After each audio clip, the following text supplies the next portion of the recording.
الحمد لله نحمده ونستعينه ونستغفره ونؤمن به ونتوكل عليه ونعوذ بالله من شرور أنفسنا ومن سيئات أعمالنا من يهده الله فلا مضل له ومن يضلله فلا هادي له ونشهد أن لا إله إلا الله وحده لا شريك له ونشهد أن سيدنا محمدا عبده ورسوله صلى الله تعالى عليه وعلى آله وصحبه وبارك وسلم تسليما كثيرا كثيرا أما بعد میرے پیارے بھائیو،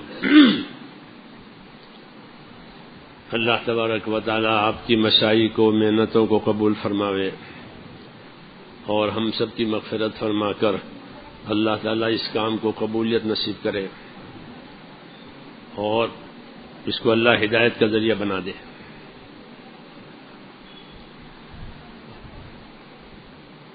ہمیں اللہ تعالی کا شکر کرنا چاہیے۔ کس بات پر؟ کہ یوں تو ہر نعمت پر، لیکن یہ مخصوص نعمت ہے کہ دین دیا اور دین کے کام میں لگا دیا، یہ مخصوص ہے۔ دین بہت خصوصی نعمت جو اللہ نے دی ہے۔ لقد من اللہ علی المؤمنین اذ بعث فیہم رسولا، یہ خصوصی امتنان اسے کہتے ہیں کہ اللہ نے خاص طور سے کہا کہ مسلمانوں پر اللہ نے بڑا احسان کیا ہے کہ ان کو نبی دیا۔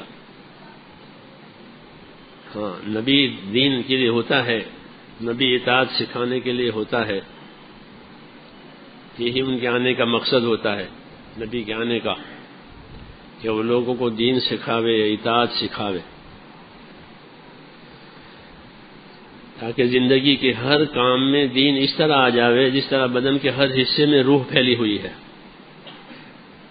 بدن کے جس حصے میں سے روح نکل جائے گی وہ حصہ بیکار ہو جائے گا، بلکہ پورے بدن پر وہ بوجھ ہو جائے گا، کیونکہ اس میں سے جان نکل گئی، اس میں سے خون کا دوران بند ہو گیا، تو وہ حصہ بوجھ بنتا ہے، اسے کاٹ کے پھینک بھی نہیں سکتے اور استعمال میں بھی نہیں لا سکتے۔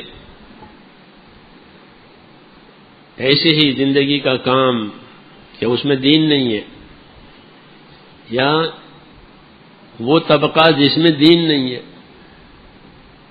کہ یہ دونوں بوجھ بنیں گے، رکاوٹ بنیں گے، کام بوجھ بن جائے گا۔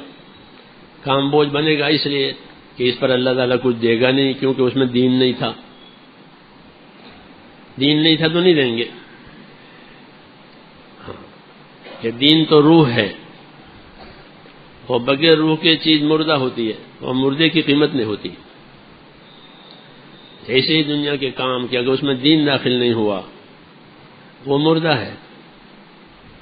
ہمارے پاس تو تجارت کا بھی دین ہے، ہمارے پاس تو رہن سہن کا بھی دین ہے، ہمارے پاس تو حکومت کا بھی دین ہے، ہمارے پاس تو کھانے پینے کا بھی دین ہے، پہننے اوڑھنے کا بھی دین ہے، سفر کا بھی دین ہے، مرض کا بھی دین ہے۔ ہاں، ہمارے پاس تو ہر لائن کا دین ہے، کہ بیمار ہو گئے کہ بیماری کا دین ہے ہمارے پاس، تندرستی ہے کہ تندرستی کا دین ہے، سفر ہے تو سفر کا دین ہے، غریبی ہے تو غریبی کا دین ہے، مالداری آئی تو کہ مالداری کا بھی دین ہے۔ جی ہاں، کہ مالداری میں کیا ذمہ داری ہے، غریبی میں کیا ذمہ داری ہے، بیماری میں کیا دین ہے، تاکہ زندگی کی ہر حالت اور زندگی کا ہر کام کہ وہ دین کی روشنی میں اس طرح ہو جس طرح بدن کے ہر حصے میں جان پھیلی ہوئی ہے۔ جی ہاں، اگر جان نکل جاتی ہے وہ حصہ مردہ ہو جاتا ہے۔ جی ہاں، اس لیے کہ دنیا مردار ہے، کیونکہ اس میں دین نہیں ہے، اور اگر اس میں دین آوے تو یہ وہ بہترین نعمت ہے۔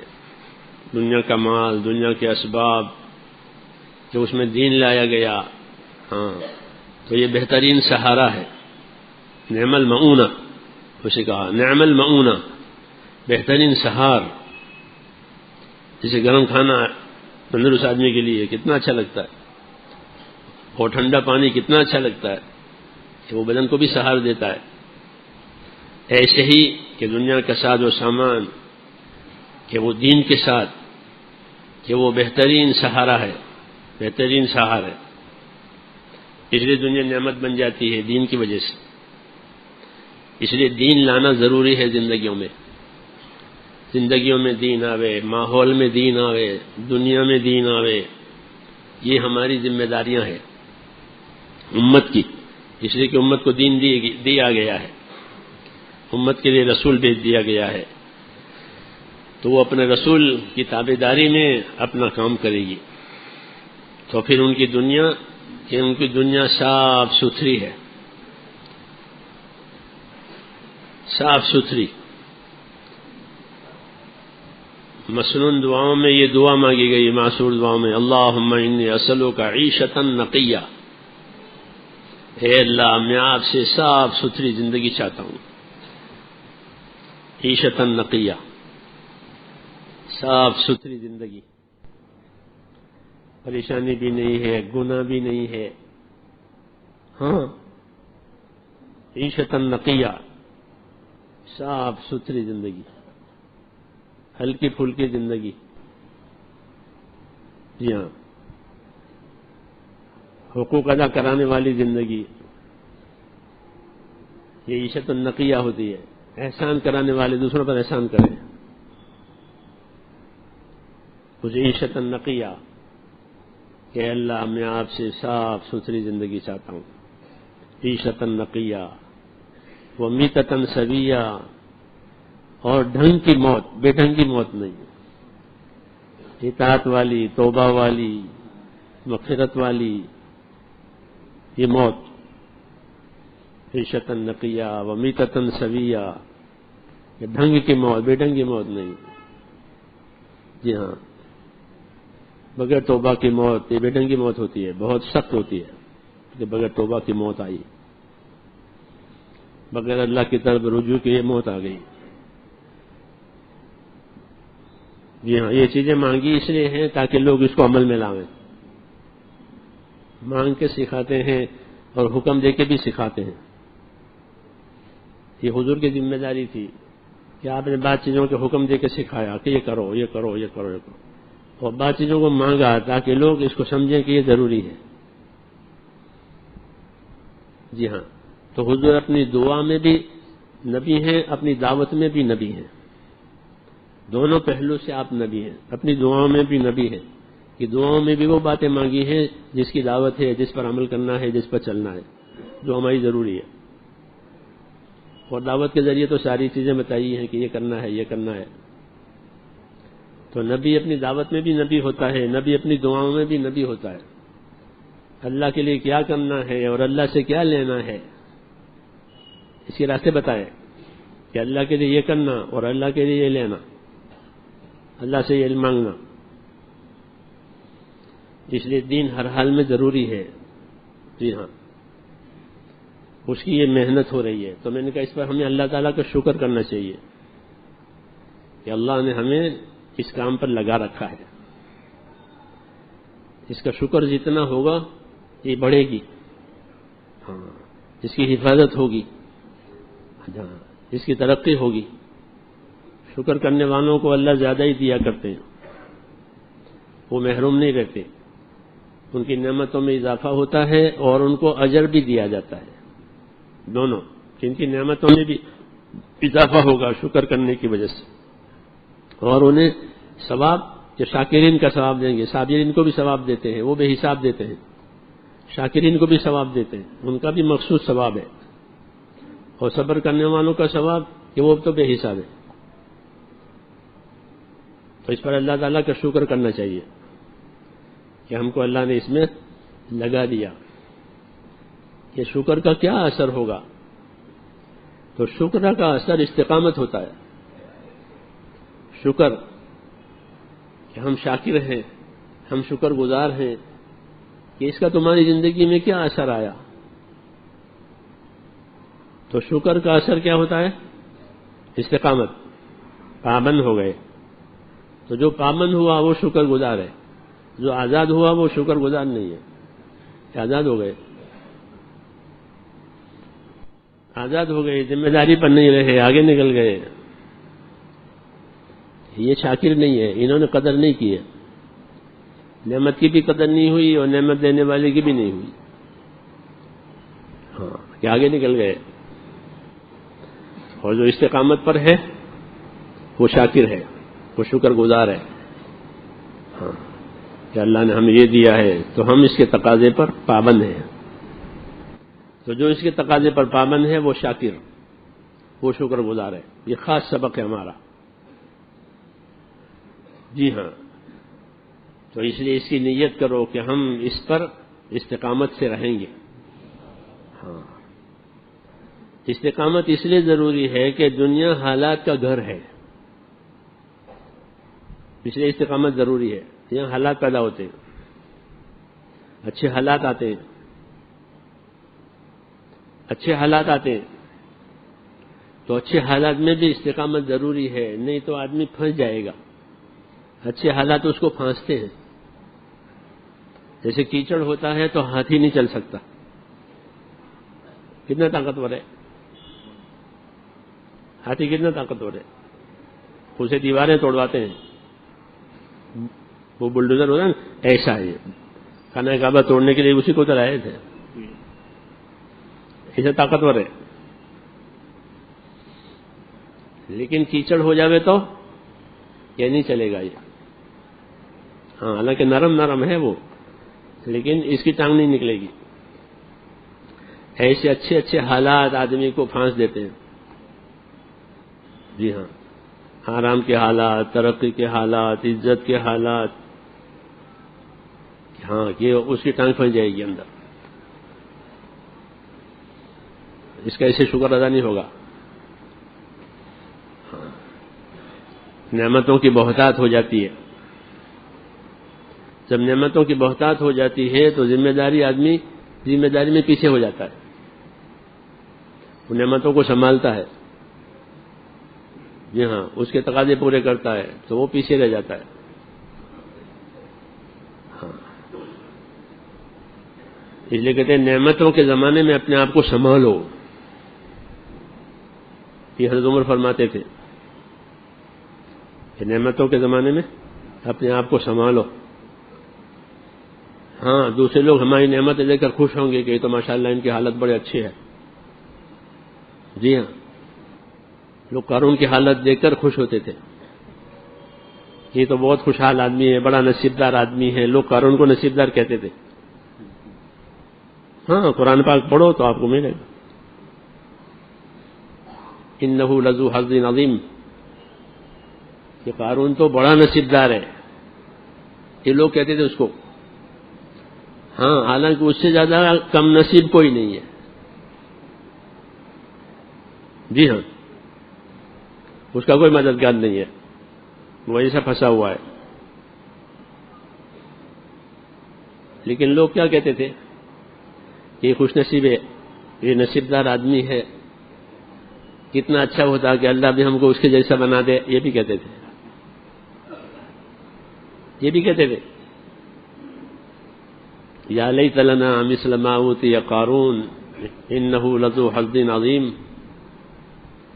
یہ کتنا اچھا ہوتا کہ اللہ ہم کو بھی اس کے جیسا بنا دیتا، یہ تو بہت نصیبدار آدمی ہے. یہ لوگوں کی نظر ایسی ہوتی ہے. دین نہیں ہوتا ہے تو اوپر کی حالت دیکھتے. اس زمانے میں جو دین والے تھے وہ ان کو سمجھاتے تھے کہ یہ نہ سوچو، یہ نہ کہو، بلکہ اللہ تعالیٰ تمہیں جو اجر و انعام دے گا تمہاری کارگزاری پر وہ اس سے بہت بہتر ہے. یہ وہ زمانے کے دیندار ان سے کہتے ہیں جن کے پاس دین تھا. ہر زمانے میں دونوں قسم کے لوگ ہوتے ہیں.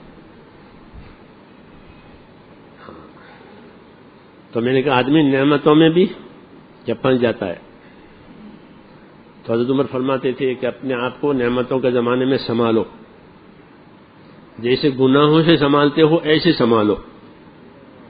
ٹھیک ہے کہ گناہوں سے آدمی اپنے آپ کو بچاتا ہے، کیونکہ گناہ کرنے کی طاقت ہے اندر، تو پھر بچاتا ہے. کہ جس طرح گناہوں سے بچاتے ہو ایسے ہی اپنے آپ کو نعمت کے بارے میں بھی چوکنا رکھو. احتفظ نفسک من النعمہ احتفاظک من المعصیہ،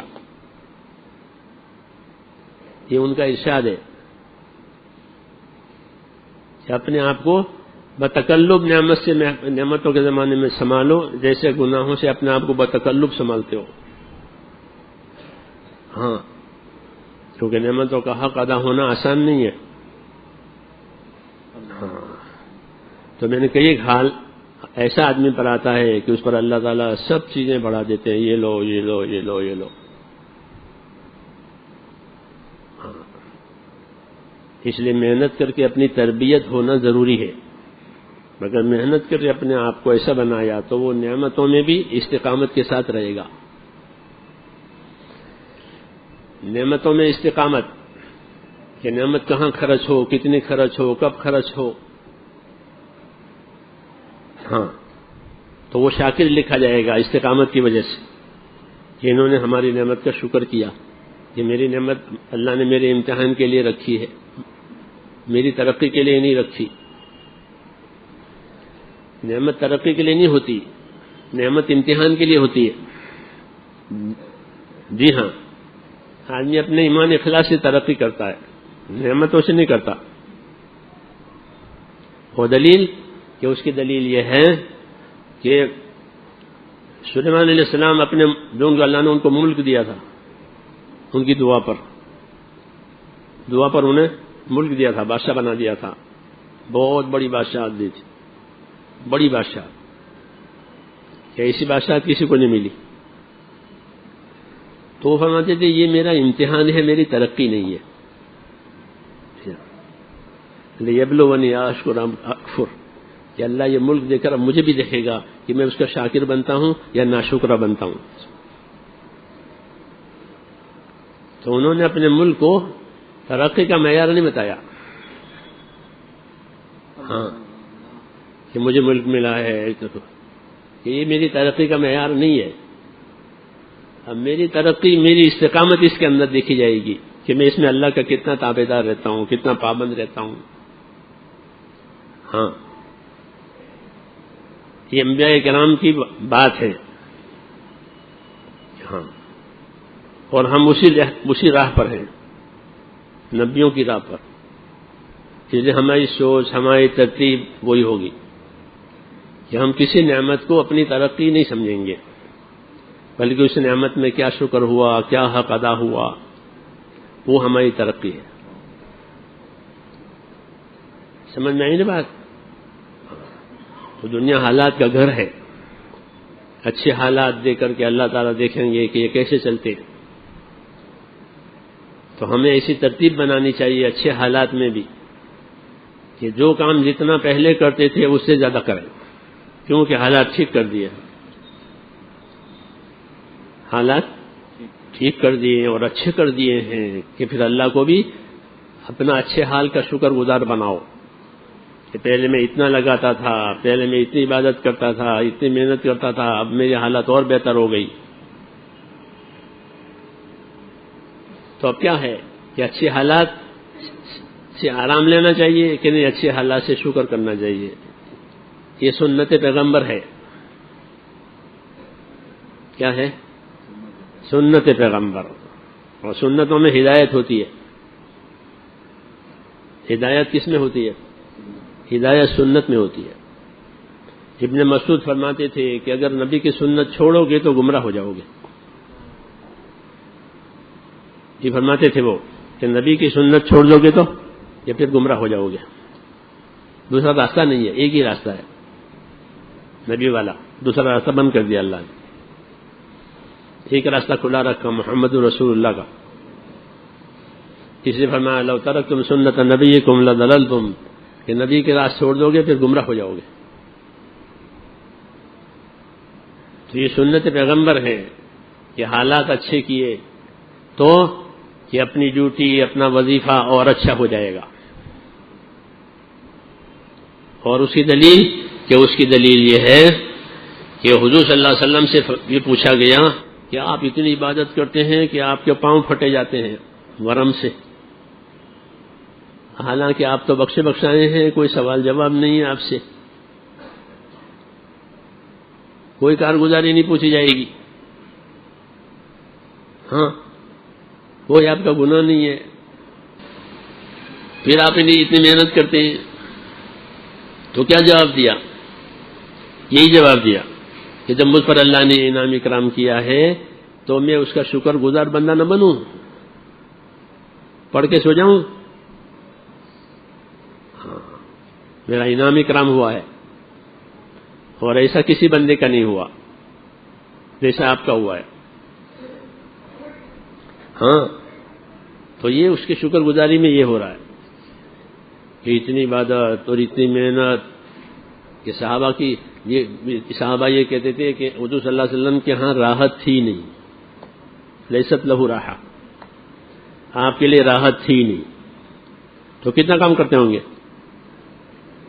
یہ لوگوں کو آپ کی زندگی میں راحت نظر نہیں آتی تھی کہ آپ کے ہاں راحت ہے ہی نہیں. ہاں کیوں کہ آپ کا انعام اکرام اللہ کی طرف سے بہت زیادہ ہے. تو اچھے حالات کی شکر گزاری استقامت سے ہوتی ہے. یہ ہے، سمجھ میں آئی نا بات؟ تو میں نے آپ سے عرض کیا تھا کہ دنیا حالات کا گھر ہے، اللہ حالات اچھے بناتے ہیں اپنے بندوں کے، تو یہ اپنی کارگزاری بھی اچھی بناوے. ہاں یہ طریقہ نبیوں کا ہے اور تقاضا اللہ کا ہے. نبیوں کا طریقہ ہے اور اللہ کا یہ تقاضا ہے کہ اپنی کارگزاری کہ اچھی سے اچھی بناؤ، اس لیے کہ ہم نے تمہیں اچھی سے اچھی چیزیں دی ہیں، نعمتیں دی ہیں، تمہیں حالات تمہارے بہتر بنا دیے ہیں، تو اپنی کارگزاری اچھی دکھاؤ. اعملوا آل داؤد شکرا وقلیل من عبادی الشکور. اے آل داؤد شکر کی کارگزاری بناؤ. داؤد علیہ السلام سے خطاب ہے، کیونکہ داؤد علیہ السلام پر اور سلیمان علیہ السلام پر نبیوں کی جماعت میں بہت بڑی نعمت اللہ نے ان کو دی تھی، مال بھی ملک بھی بہت. نبیوں کی جماعت میں یہ دونوں باپ بیٹے ہیں، ان کو بہت دیا تھا.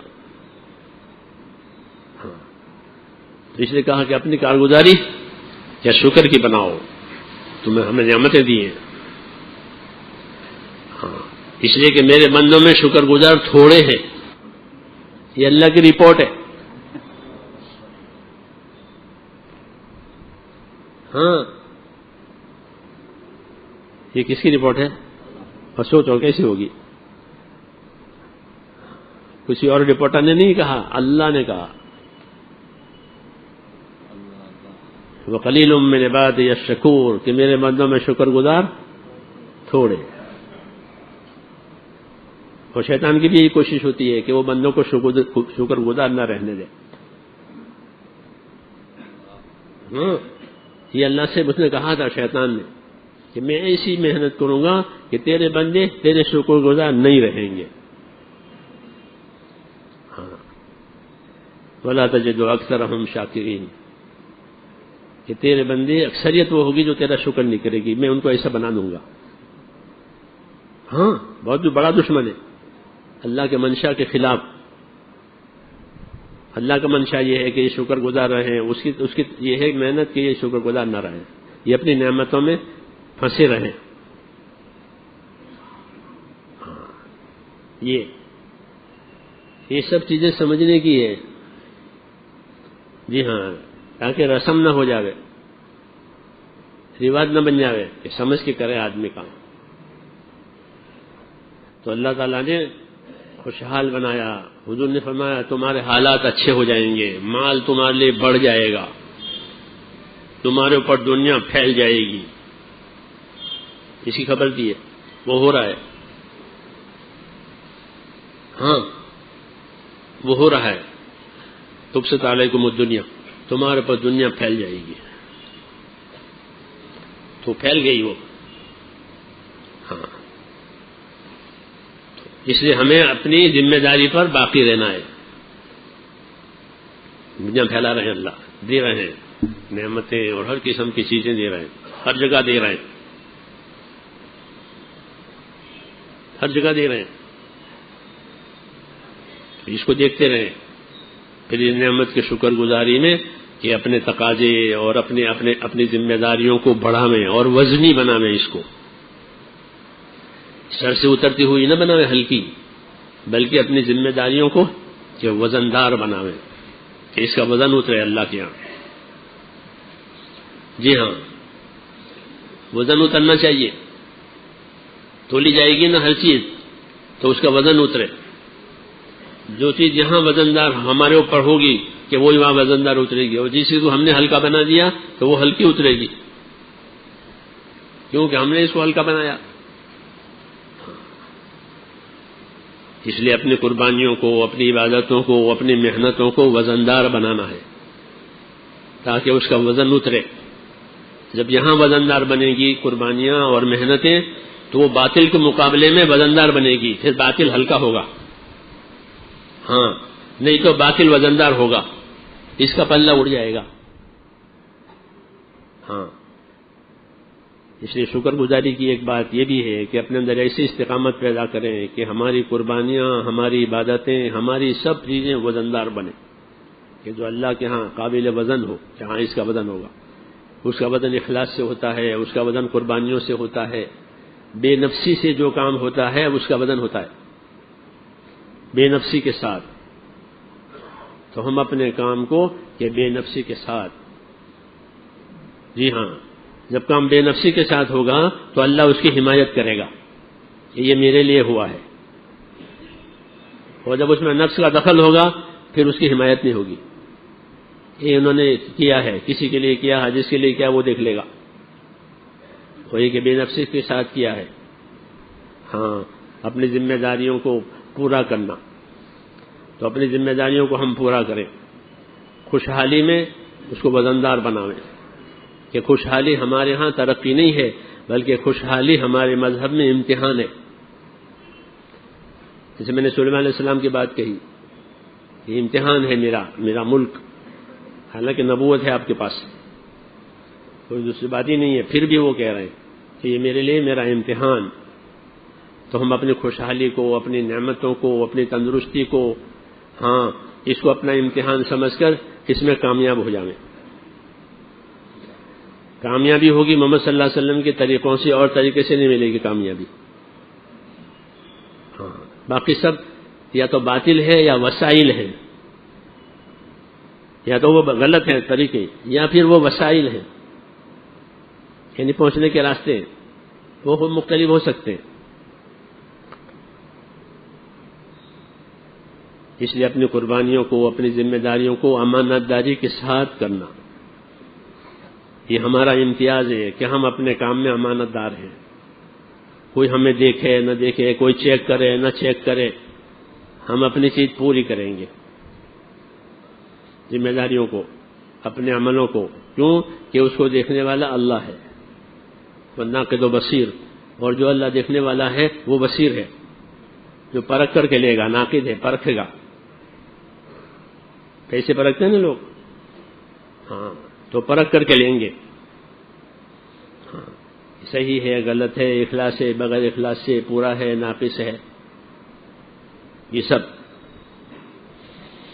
اس لیے اپنے کام کو اچھے سے اچھا بنانا، کیسا بنانا؟ اچھے سے اچھا بنانا، ہاں، یہ ذمہ داری ہے۔ وَأَحْسِنُوا إِنَّ اللَّهَ يُحِبُّ الْمُحْسِنِينَ، اچھی طرح کام کرو، اس کے ترجمہ کیا ہے بیان القرآن میں، اچھی طرح کام کرو، اللہ تعالیٰ اچھی طرح کام کرنے والوں سے محبت کرتے ہیں، یہ ترجمہ کیا امام تھانوی نے، وَأَحْسِنُوا إِنَّ اللَّهَ يُحِبُّ الْمُحْسِنِينَ، کہ اچھی طرح کام کرو، کیونکہ اللہ تعالیٰ اچھی طرح کام کرنے والوں سے محبت کرتے ہیں۔ کیونکہ دنیا کے ساز و سامان کو لوگ اچھا بناتے ہیں، کپڑے اچھے بنائیں گے، کھانے اچھے بنائیں گے، مکان اچھے بنائیں گے، جوتے اچھے بنائیں گے، بناتے نہیں بناتے؟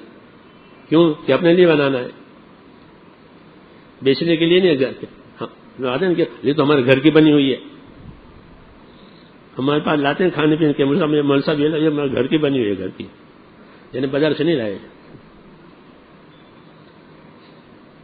یہ مول صاحب ہمارے گھر کی ہے۔ گھر میں اچھا بنتا ہے، اپنے لیے بنتا ہے، اس لیے گھر میں اچھا بناتے، بیچنے کے لیے نہیں بناتے، اپنے لیے بناتے. تو اپنی ذات کے لیے بناوے اس کو اچھا بناوے، اور اللہ کی ذات کے لیے بناوے تو اس کو گھٹیا بناوے. یہ انصاف ہے، یہ انصاف ہے، یہ انصاف نہیں ہے. اللہ کا حق تو بہت اونچا ہے، بہت بڑا ہے. اللہ کے لیے کہ اللہ کے لیے اچھا سے اچھا بناؤ. ہاں، ہر عمل کو کہ اللہ کے لیے اچھا بناؤ. جی ہاں، کہ اس کی ظاہری شکل بھی اچھی ہو، اس کی اندرونی شکل بھی اچھی ہو. اندرونی شکل یہ ہے کہ نیت اچھی ہو اور اس میں حضور صلی اللہ علیہ وسلم کا طریقہ ہو، وہ اچھا ہو جائے گا. ہاں، پھر رواج سے بچ جائے گا اور ریا سے بھی بچ جائے گا. یہ دونوں سے بچے گا وہ. تو ایک ذمہ داری ہے میرے دوستو خوشحالی کی، یا خوشحالی میں اپنے کام کو بڑھاؤ. جب اللہ نے بے فکری کر دی ہے، ہاں بے فکر ہے، کوئی زیادہ بوجھ نہیں ہے ضرورتوں کا، اللہ نے بے فکری کی ہے، فارغ ہے، زیادہ بوجھ نہیں ہے روزی کمانے کا، اس کا اس کا ضرورتوں کا. اللہ نے سب ضرورتیں پوری کر رکھی ہے. حضور صلی اللہ علیہ وسلم فرماتے ہیں کہ دو نعمتیں ایسی ہیں کہ ہے تو وہ نعمتیں، لیکن ان نعمتوں کو ملنے کے بعد لوگ کھوٹ میں اترتے ہیں.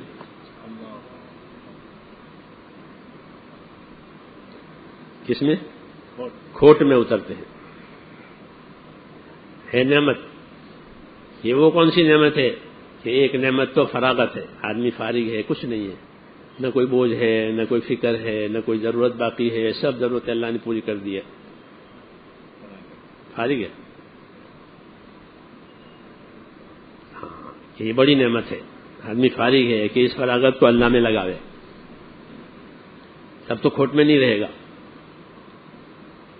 ہاں، اور دوسری نعمت تندرستی ہے، صحت بدن کی. یہ بہت بڑی نعمت ہے، تندرستی بدن کی بہت بڑی نعمت. ہاں، تو بدن کی صحت میں کیا کرے کہ بدن کی صحت کو اللہ کے کام میں لگاوے. ہاں، بدن کی صحت سے اور تندرستی سے غلط فائدہ نہ اٹھاوے یا اس کو برباد نہ کرے، مگر اکثر لوگ اس کو برباد کرتے ہیں.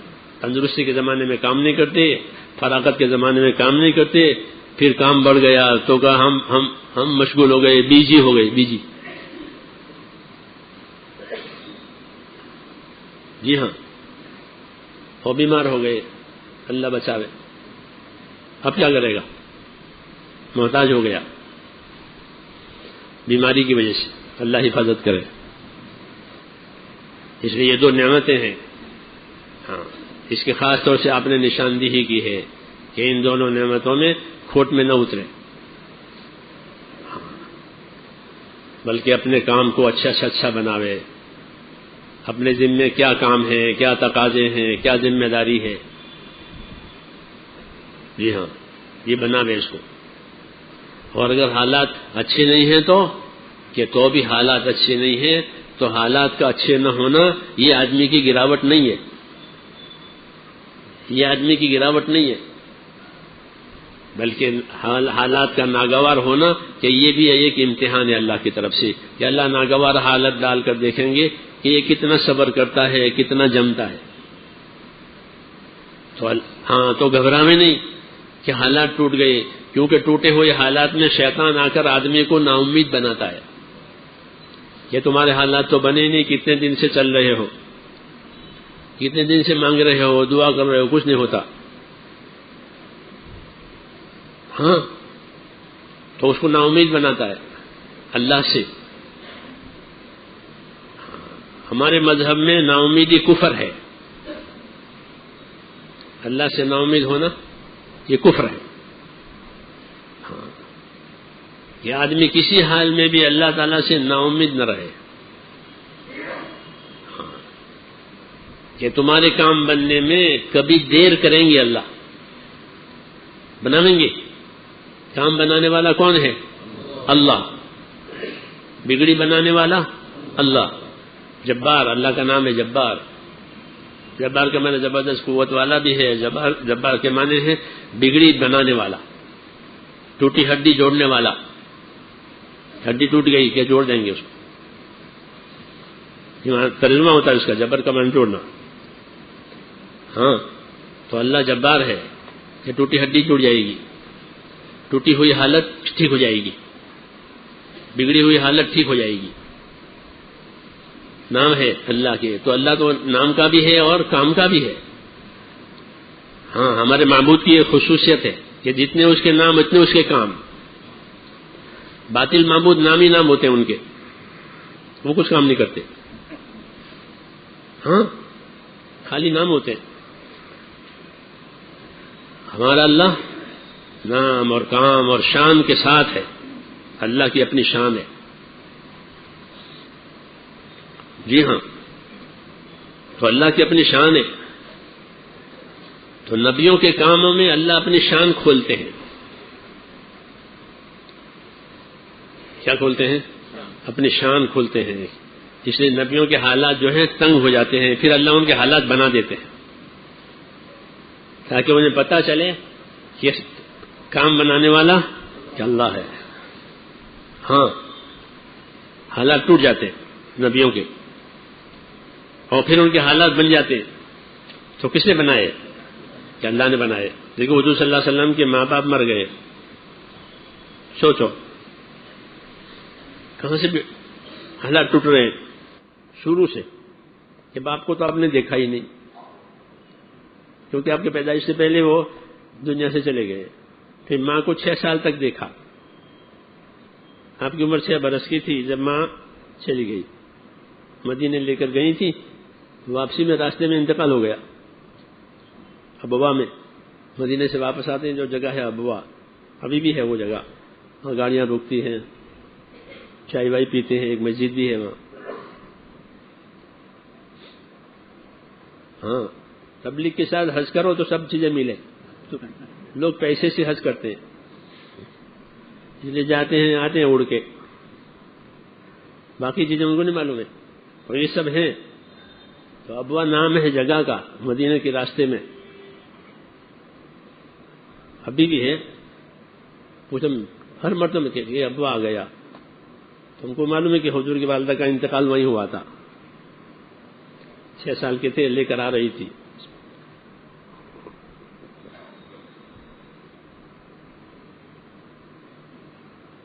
تو ماں بھی چلی گئی. ہاں دادا تھے، دادا کو بہت محبت تھی آپ سے. جب آپ کی عمر 8 سال کی ہوئی تو وہ بھی چلے گئے. فرماتے تھے میری عمر 8 سال کی تھی، میں دادا کے جنازے نیچے نیچے چل رہا تھا. دادا کا جنازہ جا رہا تھا. جی ہاں تو دادا بھی چلے گئے.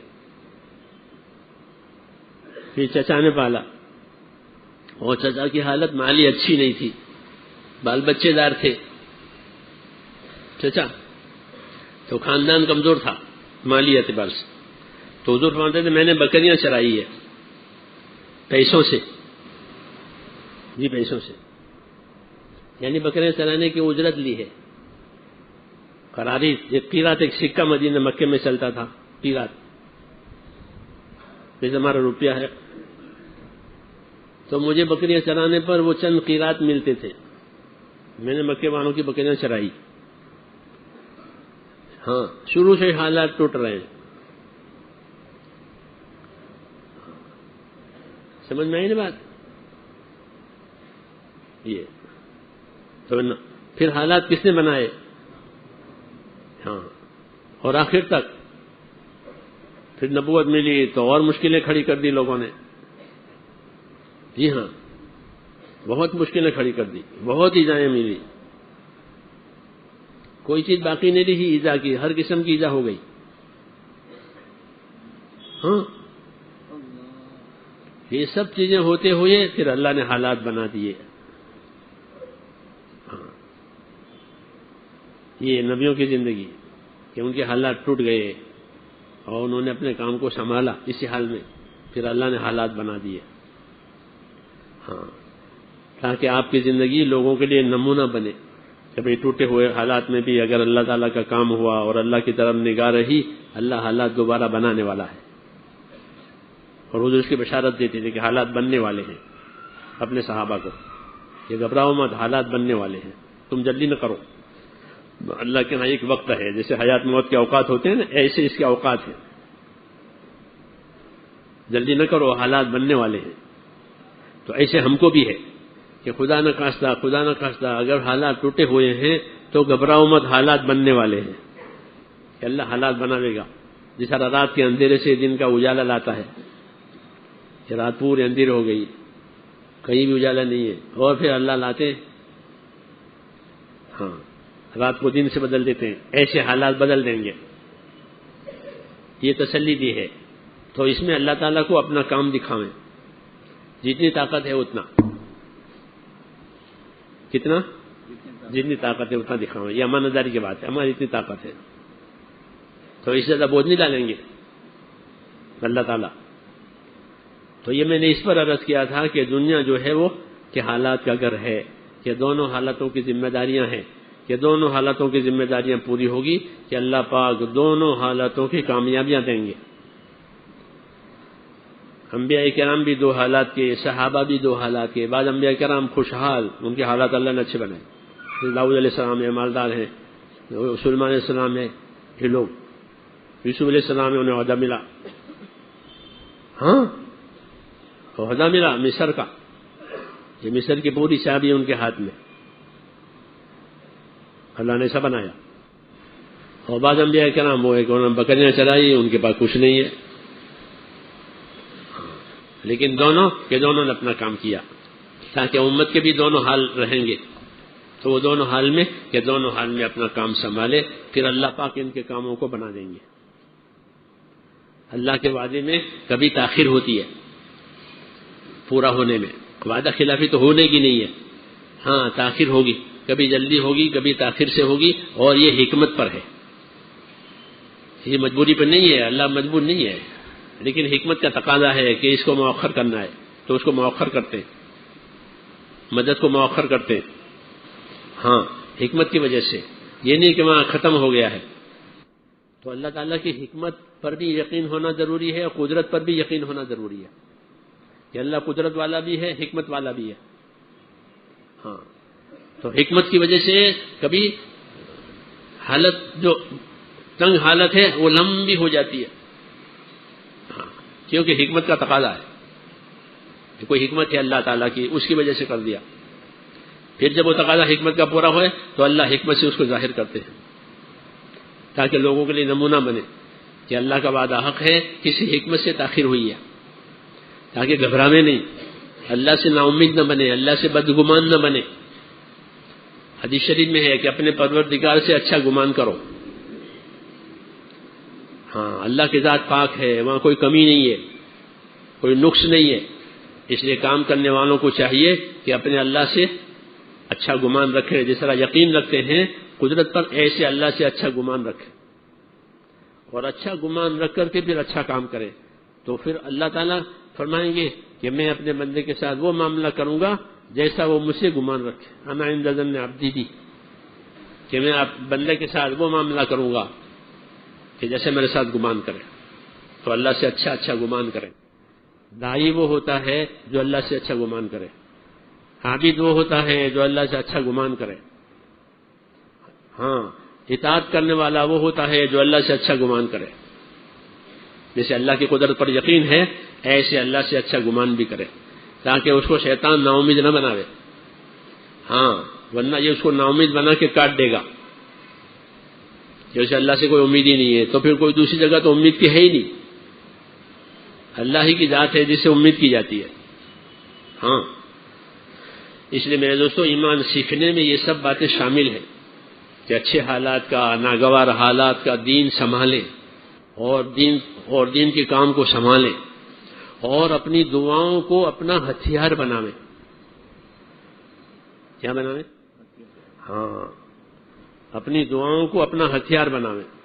دعا ہمارا ہتھیار ہے، وہ ہر حال میں مانگی جائے گی. اچھے حال میں بھی دعائیں مانگی جائے گی، ناگوار حالات میں دعا مانگی جائے گی. یہ ہماری کمزوری ہے کہ ہم صرف تکلیف کے وقت دعا مانگتے ہیں. کب دعا مانگتے ہیں؟ تکلیف کے وقت. کوئی تکلیف آئی، کوئی مصیبت آئی تو دعا مانگی، نہیں تو دعا چھوڑ دی. حالانکہ دعا تو عبادت کا ایک حصہ ہے. دعا تو عبادت کا ست ہے، ست اور مغز. دعا عبادت ہے، وہ تو ہر حال میں مانگنی ہے. دنیا بھی مانگنی ہے، آخرت بھی مانگنی ہے، اپنی حالت بھی مانگنی ہے، اپنی ضرورت بھی مانگنی ہے. دعا تو اللہ سے تعلق کی دلیل ہے. جس کو تعلق ہوگا وہ مانگے گا، اور تعلق نہیں ہوگا تو نہیں مانگ سکتا. پھر تعلق ہی نہیں ہے، کیا مانگے؟ ہاں، یہ تعلق والا تو سمجھا کہ میں تو ہر وقت محتاج ہوں، ہر سانس میں اللہ کا محتاج. ہاں، تو اپنے حالات میں دعائیں مانگے اللہ سے، ہمارا ہتھیار ہے. حدیث شریف میں ہے کہ دعا مومن کے واسطے ہتھیار ہے، کہ اپنی دعاؤں سے حالات کا مقابلہ کرے گا. جیسے گھر میں سانپ نکل آیا تو لاٹھی تلاش کرے گا نہیں کہ لاٹھی لاؤ سانپ نکلا ہے. ہاں، تو حالات کا مقابلہ کہ دعاؤں سے بہت طاقتور عمل ہے. خاص کر کے دین کے کام کرنے والوں کے لیے یہی ہتھیار ہے ان کا. جی ہاں، کیونکہ جو کام نبیوں کا راستہ دیا ہے وہ سامانوں سے، پیسوں سے تو چلنے والا ہے نہیں. ہاں، وہ نہیں چلتا پیسوں سے، بلکہ وہ تو ان کے اندر کے تعلق سے چلتا ہے، ان کے اخلاص سے چلتا ہے، ان کی قربانیوں سے چلتا ہے. ہوش میں ان پر حالات آتے ہیں تو وہ دعا مانگتے ہیں. کیا مانگتے ہیں؟ کہ اللہ سے دعا مانگو. ہاں، دعاؤں کو اپنا ذریعہ بناؤ اللہ کی مدد کے لینے کا، اور دعاؤں کے ہر وقت محتاج ہے. ہاں، کہ دعاؤں کے ذریعے سے اپنے مسائل حل کراؤ، کہ ہم کام بھی کریں گے اور اپنے مسائل کے لیے اللہ سے دعا مانگیں گے، پھر اس کی تدبیر کریں گے. تدبیر کرنا جائز ہے، تدبیر کرنا کہ جائز ہے. ہاں، تدبیر پر اعتماد نہیں ہوتا، تدبیر پر اعتماد نہیں ہوتا، کیونکہ تدبیر تو ہماری بنائی ہوئی ہے. ہاں، لیکن اللہ کی قدرت پر اعتماد کرنا اور اللہ سے دعا مانگنا ہر حال کا عمل کر کے، تو یہ دعا جو ہے کہ وہ ہتھیار کا کام دے گی. مسلمانوں کو دعاؤں کا ہتھیار دیا گیا ہے. حضور صلی اللہ علیہ وسلم نے اتنی دعائیں سکھائی ہیں، ہر کام کی، ہر ضرورت کی، ہر پریشانی کی، تاکہ امت کسی کے محتاج نہ بنے. یہ دعا مانگے اور دعا کر کے اپنا کام اللہ سے بنواوے. سمجھ میں آئی نا بات؟ ہاں، کہ دعا کے بہت بڑا سہارا ہے اللہ تعالیٰ کا. اور حدیث شریف میں ہے کہ سب سے زیادہ اکرام اللہ کے دربار میں دعاؤں کا ہوتا ہے. وہ اوپر چڑھتی ہے، بندوں کی دعائیں اوپر چڑھتی ہے تو ان دعاؤں کا اکرام کیا جاتا ہے کہ درخواست آئی ہے. ہاں، درخواست آئی ہے تو ایسے نہیں کہ اس کو ردی میں ڈال دیں. اس دنیا میں ہوتا ہے کہ نہ، حدیث میں رسول صلی اللہ علیہ وسلم سب سے زیادہ اکرام اللہ کے دربار میں دعاؤں کا ہوتا ہے. بندے کی دعا آئی ہے، جی ہاں، اور سب کی قبول ہوتی ہے، سب کی. اس لیے یہ نہیں سمجھنا چاہیے کہ ہماری نہیں ہوتی، کہ آپ کی بھی ہوتی ہے، سب کی ہوتی ہے. ہر مومن کی دعا قبول ہوتی ہے. جی ہاں، اس کو ایمان کا تعلق ہے. اس لیے حدیث میں یہ بات فرمائی گئی کہ سب سے زیادہ اکرام اللہ کے دربار میں کہ دعاؤں کا ہوتا ہے.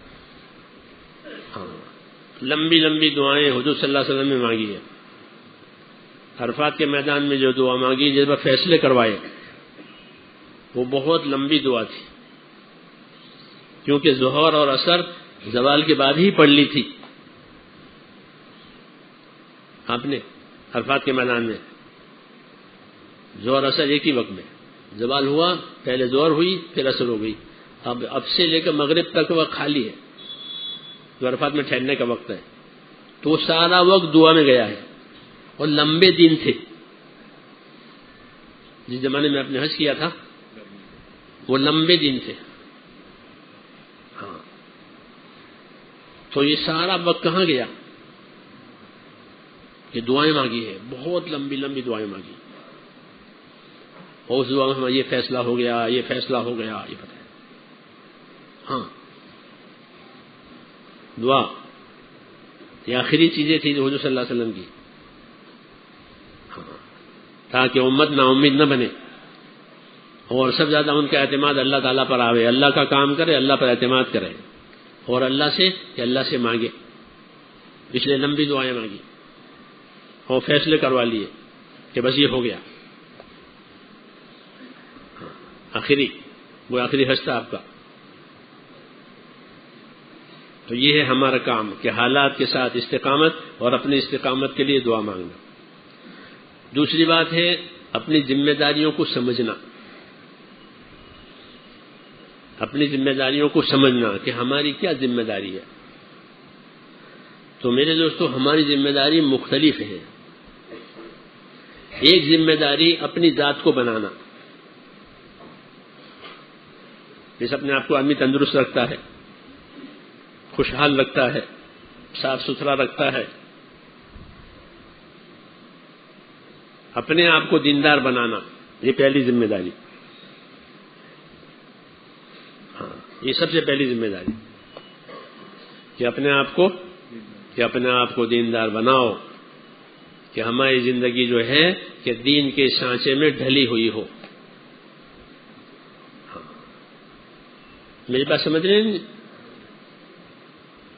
دین کے سانچے میں کہ ڈلی ہوئی ہو، جیسا دین ہے ویسی زندگی۔ سانچے کا مطلب یہ ہوتا ہے جیسے نان خطائی کے سانچے ہوتے ہیں، اس میں نان خطائی بنتی ہے، ایک ہی سائز کی سب نکلے گی، بکری والوں کے نا، ایک ہی سائز میں سارا کیک، ایک ہی سائز کا، اس کو سانچا کہتے ہیں اردو میں۔ تو ہماری زندگی دین کے سانچے میں ڈلی ہوئی، اتنا ایمان بنانا جو ہمیں اللہ کے فرضوں پر کھڑا کرے، اتنا ایمان بنانا کہ جو ہمیں اللہ کے حرام سے بچاوے، اتنا ایمان بنانا جو ہمیں اللہ کے تقاضوں پر تیار کرے، یہ ذمہ داری ہے، یہ ذمہ داری ہے۔ اتنا ایمان، اللہ سے اتنا تعلق کہ جو اس کے فرضوں پر کھڑا کرے، فرض ترک نہیں ہونے چاہیے، اور اتنا ایمان بنانا جو ہمیں اللہ کے حرام سے بچاوے۔ جو چیزیں اللہ کے حرام ہیں وہ اللہ کی حد ہے، اس کو توڑیں گے تو غضب اترے گا۔ حد توڑ دی یعنی حرام میں چلا گیا تو حد میں داخل ہو گیا۔ ہر حکومت کے ہاں بارڈر ہے، اس میں کوئی داخل ہو جاوے بڑا گناہ، یہ کیسے آ گیا اندر، اس کا کیا ارادہ ہے؟ ہاں، اس کے واقعات ہوتے ہیں کہ بارڈر میں پہنچ گیا، ابھی تک بولا بالا تھا تو بھی کیوں بارڈر میں آنا کہ بارڈر آنا بڑا گناہ، بارڈر اس لیے بنایا کہ یہاں کوئی نہ آوے۔ جو چیزیں اللہ نے حرام کی ہیں وہ اللہ کی حدود ہیں، بارڈر ہیں، اس کے پاس نہیں جانا چاہیے۔ اور ہر حال کا حرام ہوتا ہے، ہر حال کا حرام، عبادت کا حرام کہ نماز چھوٹ گئی کہ حرام کام کیا، نماز چھوڑنا حرام ہے، زکوٰۃ دبانا حرام ہے، عبادت کے حرام، ایسے ہر لائن کے حرام ہوتے ہیں، نظر کا حرام، کانوں کا حرام، زبان کا حرام، کاروبار کا حرام، لباس کا حرام۔ ہاں، جس چیز کے فرائض ہوتے ہیں اس چیز کے حرام بھی ہوتے ہیں، جس چیز کے فرائض ہوتے ہیں اس کے حرام بھی ہوتے ہیں، کہ نماز فرض بھی ہے کہ ہاں، اور نہ فرض چھوڑ دیا کہ حرام میں چلا گیا۔ ایسے اس لیے دین سیکھنا، دین سمجھنا، دین پر رہنا ضروری ہے. یہ پہلی ذمہ داری کہ آدمی اپنے دین پر اندر کی طاقت سے چلے گا، باہر کی طاقت سے نہیں چل سکتا. ہر مشین اپنی طاقت سے چلتی ہے نا، اندر کی طاقت سے. اندر کی طاقت فیل ہو جاوے تو پھر کچھ نہیں. یہ مشین اندر کی طاقت سے فیل چل رہی ہے. ہاں، ایسے مسلمان اپنے اسلام پر کہ اندر کی طاقت سے چلے گا، باہر کی طاقت اسے نہیں چلوا سکتی. ہاں، تو اندر کی طاقت اس کا ایمان ہے جو اس کو اللہ سے ڈراوے.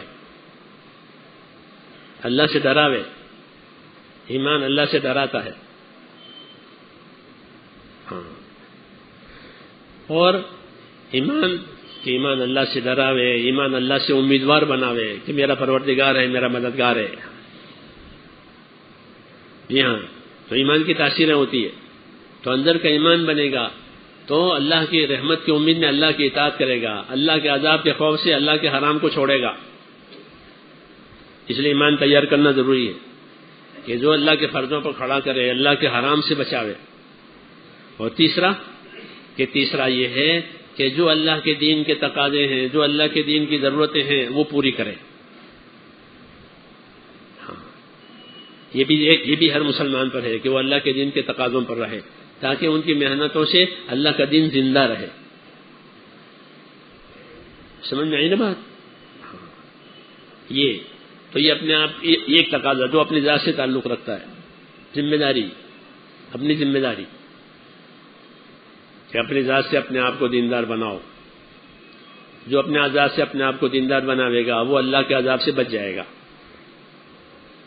اس کا دین جو ہے وہ اللہ کے عذاب سے بچنے کا ذریعہ ہے. دین نہیں ہے تو مصیبت ہے.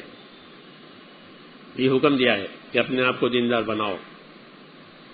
ہاں، ایمانی صفتیں پیدا ہوں، ایمانی اعمال پیدا ہوں، ایمان کے مخالف جتنی چیزیں ہیں وہ زندگی میں سے نکل جائیں. یہ ذاتی دین، یہ ہماری ذمہ داری ہے. ہر آدمی سے اس کے دین کو پوچھا جائے گا قبر میں، اپنا دین بتاؤ، تمہارا دین کیا تھا؟ تمہارا دین کیا تھا یہ پوچھا جائے گا اس سے. اس لیے اپنا دین بنا کے مرنا ہے. کیا کرنا ہے؟ اپنا دین بنا کے مرو کہ پھر کامیاب ہو گئے. ہاں، تو ایک ذمہ داری اپنے آپ کو بنانے کی. اس میں یہ بھی ہے کہ خود بھی بنے، اپنے اہل و عیال کو بھی بناوے. ہاں، کہ ان کو بھی دیندار بناوے. ان کے ساتھ رہتے ہیں، ان کے ساتھ کھاتے ہیں تو ان کو بھی دیندار بناؤ کہ ان میں دین آوے، بیوی بچوں میں دین آوے، اہل و عیال میں دین آوے. وہ بے دین نہ رہے. اگر وہ بے دین رہے تو ان کے لیے مصیبت ہو گئی. اس لیے کہتے ہیں ان کو بھی دیندار بناؤ. یہ ایک ہی ذمہ داری ہے. قوا انفسکم واہلیکم نارا، بچاؤ اپنے آپ کو، اپنے اہل کو دوزخ کی آگ سے. تو غزالی اس کی تفسیر کرتے تھے کہ دوزخ سے بچاؤ کا مطلب یہ ہے کہ ان کو دین سکھاؤ،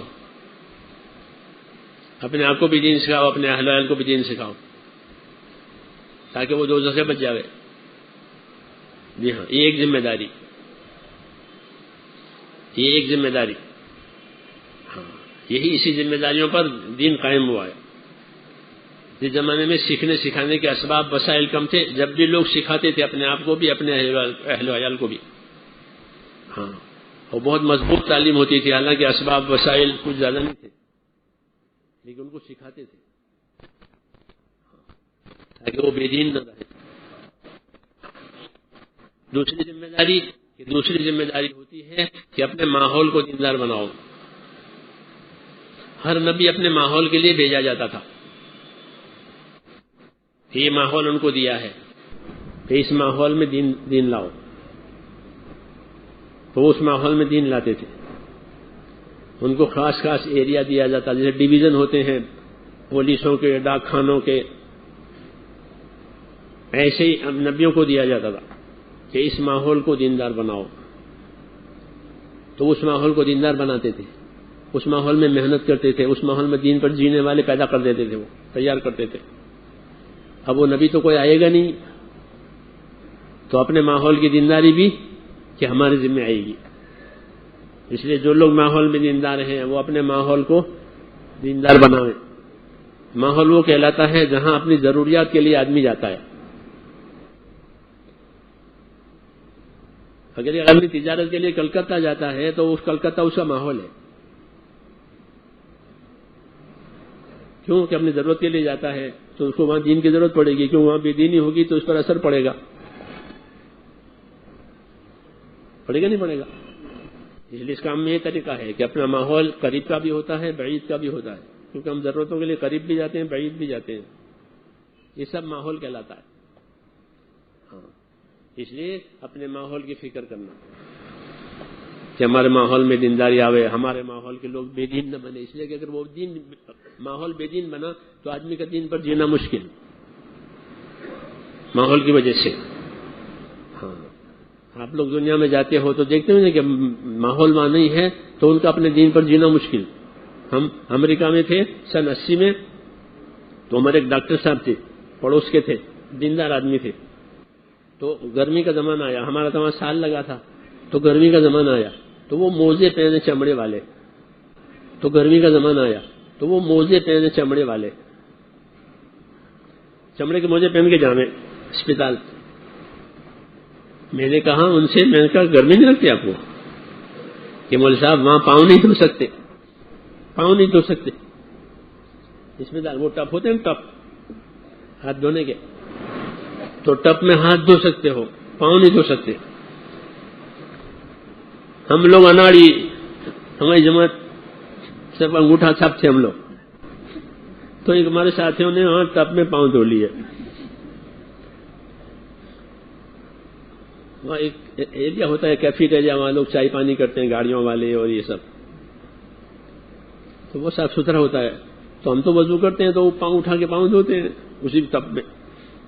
او ہو، تو ہمارے 2 ساتھیوں نے پاؤں دھو ڈالے اندر. تو کمپلین ہوئی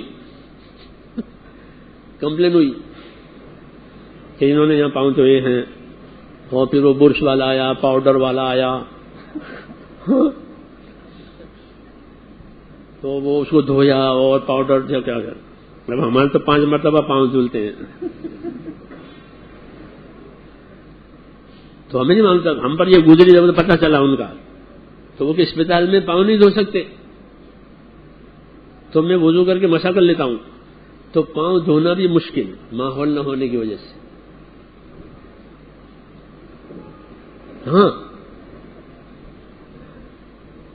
ماحول کی، اس لیے نبی ماحول بناتا کہ اس ماحول میں سب دین پر جیئیں. ماحول ہوا تو سب دین پر جیئیں گے. جیسے سردی میں سب کو سردی لگے، گرمی میں سب کو گرمی لگے، ایسے دین کا ماحول تو سب کو دین لگے گا. منافق بھی حضور کے زمانے میں نماز نہیں چھوڑتے تھے اور آپ کے ساتھ غزوات میں بھی جاتے تھے بغیر اخلاص کے. نفاق ہے، مگر ماحول ہے نا تو چھوڑ نہیں سکتے، نہیں تو ان کا کھل جاتا ہے. تو وہ آپ کے ساتھ غزوات میں بھی جاتے تھے. ہاں، اور کوئی مال خرچ کرنے کی فرمائش ہوئی تو مال بھی دیتے تھے اور نماز میں بھی آتے تھے. کیوں؟ ماحول ان کو مجبور کر دیتا تھا. اندر نفاق ہے. تو ماحول بنانا ہمارے ذمے ہے.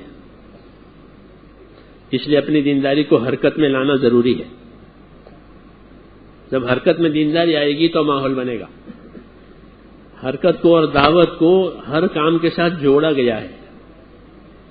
علم دعوت کے ساتھ، ذکر دعوت کے ساتھ، عبادت دعوت کے ساتھ، اخلاق دعوت کے ساتھ، سب چیزیں دعوت کے ساتھ، تاکہ یہ سب چیزیں پھیل جائے. جیسے جاری پانی میں کوئی چیز ڈالو تو وہ بہہ جائے گی. جاری پانی ہوتا ہے اس میں کوئی بھی چیز ڈالو وہ چلے گی. تو یہ جاری پانی کی طرح سے رکھا کہ دین کو جاری پانی کی طرح بناؤ تاکہ وہ گدلا بھی نہ ہو، صاف ستھرا بھی رہے اور اس کے ذریعے سے کہاں کہاں تک بات پہنچ جائے. اس لیے دین کے ہر کام کو حرکت اور دعوت کے ساتھ جوڑا گیا ہے. ہاں، سب چیزوں کو یہ جوڑا گیا ہے. اس لیے سب چیزیں پھیل گئی. ایمان پھیل گیا، اخلاق پھیل گئے، اخلاص پھیل گیا، علم پھیل گیا، ذکر پھیل گیا. ہاں، اب حدیثیں پڑھو تو ابھی وقت نہیں ہے. کہ ہاں سمجھے نہیں کہ وہ حرکت سے مل گیا. ایک چھوٹے سے صحابی تھے, وہ بچپن میں ایمان لائے تھے, تو وہ اپنی جگہ پر رہتے تھے. کہا کہ ہماری جگہ ایسی تھی کہ وہاں پانی کا چشمہ اور پانی تھا, تو آنے جانے والے تمام قافلے اس پانی پر سے گزرتے تھے. تو میں ان سے پوچھتا رہتا تھا, چھوٹے تھے, کیا پوچھتے تھے کہ قرآن پوچھتا تھا ان سے. تو میں نے ان آنے جانے والے قافلوں سے بہت سے قرآن سیکھ لیا. لو پانی پر سے قافلے گزر رہے ہیں, تو وہ سب قافلے ایمان والوں کے ہوتے تھے. میں تو جا نہیں سکا حضور کے پاس, لیکن میں نے ان سے قرآن سیکھا. پھر ان کے باپ بھی ایمان لائے, تو حضور صلی اللہ علیہ وسلم نے کہ ابھی اپنی جگہ نماز پڑھو, اور تمہارے اندر جو زیادہ قرآن جاننے والا ہو وہ نماز پڑھاوے. تو میں ہی زیادہ قرآن جاننے والا تھا, تو انہوں نے قرآن کہاں سیکھا؟ کوئی مدرسہ تو تھا نہیں, بلکہ آنے جانے والے قافلے جیسے لوگ سامان خریدتے ہیں بیچتے ہیں, ایسے انہوں نے قرآن لیا.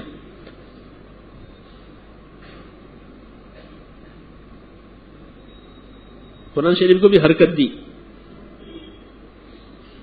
چلے جاؤ اور پہنچاؤ. تو جیسے تجارت کے سامان کو حرکت ہوتی ہے تو تجارت کا سامان کہاں سے کہاں پہنچ جاتا ہے, پہنچتا نہیں پہنچتا, کیونکہ اس کو حرکت دی ہے. ہوائی جہازوں سے, پانی کے جہازوں سے, جی ہاں, خشکی کے راستے سے تجارت کے سامان پہنچائے جاتے ہیں اور لائے جاتے ہیں. ایسے ہی دین کے کام کو حرکت سے جوڑا گیا ہے تاکہ ہر خیر پھیل جاوے, ہر خیر پھیل جاوے. تو ماحول میں پہنچ جاتی وہ, اور اگر اس کو سکڑ کے رکھ دو تو پھیلے گی نہیں. وہ ماحول اس کے خلاف بنتا چلا جائے گا,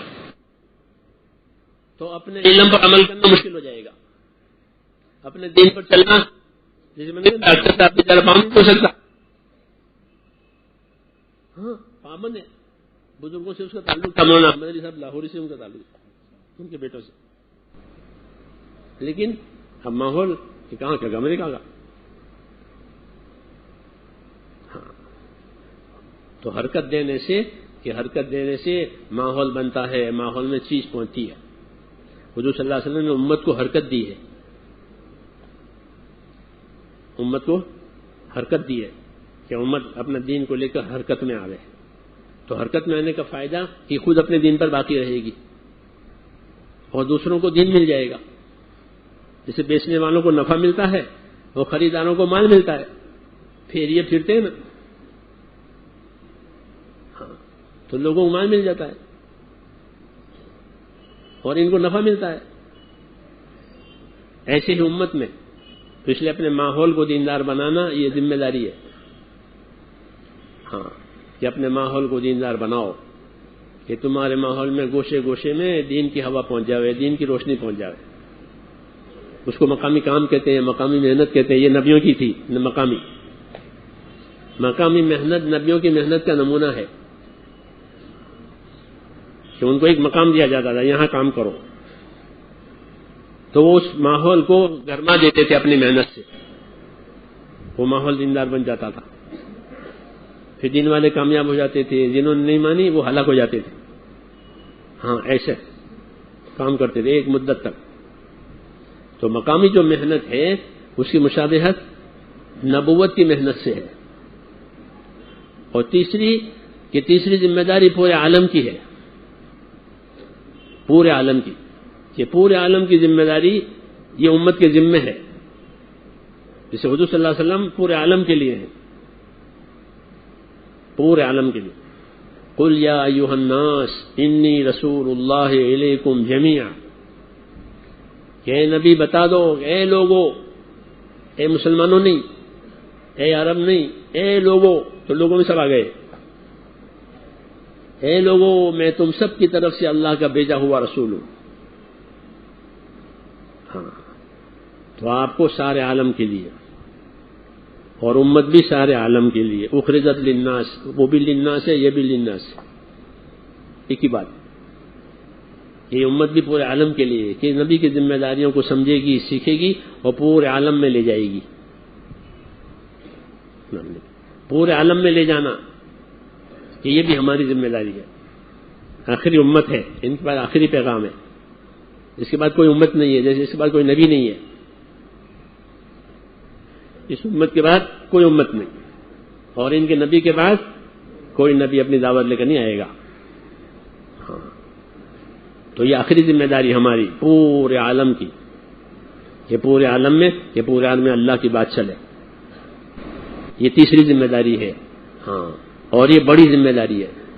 یہ ایسی ذمہ داری ہے کہ اگر عالمی حساب سے کام ہوا تو مقامی کام کو بھی سایہ ملے گا، اور مقامی کام ہوا تو شخصی زندگی کو بھی سایہ ملے گا. جیسے عالمی تجارت چلتی ہے، عالمی تجارت ہے بین الاقوامی انٹرنیشنل تجارت، تو اسے سارے شہروں میں مال آتا ہے، سارے شہروں میں مال جاتا ہے، ہر قسم کا مال. کیوں کہ انٹرنیشنل تجارت کے دروازے کھلے ہیں، اور جب سارے شہروں میں ہر قسم کا مال آئے گا تو ہر آدمی کی ذاتی ضرورت پوری ہو جائے گی.